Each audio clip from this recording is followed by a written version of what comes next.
সাকিবের জুতার সমানও হয়নি এখনো, বর্তমানে এখনো কোনো খেলোয়াড় হয়নি। আপনি যে এই কথা সাকিব ভাইরে শুধু রাজনীতির কারণে তাকে অবহেলা করতেছে, কিন্তু বাংলাদেশের জন্য সাকিব ভাই অনেক কিছু করছে, তাকে এখন শুধু রাজনীতির কারণে তাকে অবহেলা করতেছে। আচ্ছা, আপনি যে বলছেন যে অন্য খেলোয়াড়রা সাকিবের জুতার সমান হয়নি, তো অন্য যারা ক্রিকেটার রয়েছে তাদেরকে কি ছোট করা হচ্ছে কিনা আপনাদের না, কাছে মনে ছোট করা হচ্ছে না, তারা যদি সাকিব ভাইয়ের মতন যদি হতো তাহলে তো ভালো খেলতো। আমাদের মনে তো অনেক কষ্ট দিতে আছে, আঘাত দিতে আছে, আমরা তো আঘাত সহ্য করতে পারি না, তাই এই কারণে কথাটা বললাম।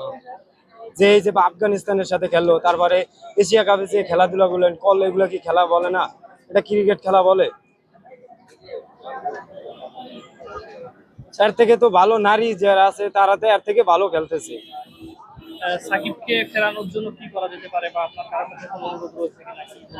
সাকিব ভাইরে ফিরানোর জন্য অনুরোধ তো করা যায়, সবে আশা দেয়, ওই যে কথা, সবে আশা দেয়, কিন্তু কেউ ভালোবাসা দেয় না।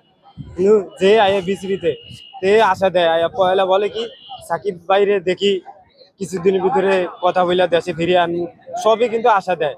আশা দিয়ে পরে যে শুনি যে আস্তে আলুর ভর্তার মতন চুপ করে যায়, আগে আর যায় না, কেউ যায় না।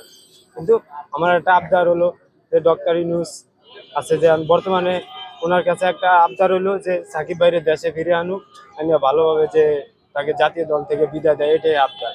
উনি ছাড়া কেউ পারবে না, যত যে কথা বলুক না কেন যে ওনাকে আইলে গ্রেপ্তার করবে, এটাও করবে ওটা করবে, কিন্তু এগুলো হলো হুদা ফাও কথা।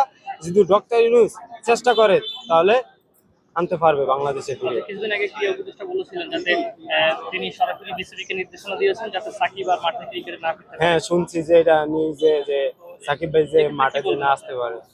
না, এটা কিন্তু উনি ভুল বলছে, কিন্তু বাংলাদেশের জন্য তো উনি অনেক কিছু করছে সাকিব ভাই, তাকে কিন্তু এটা বলা হয় নাই।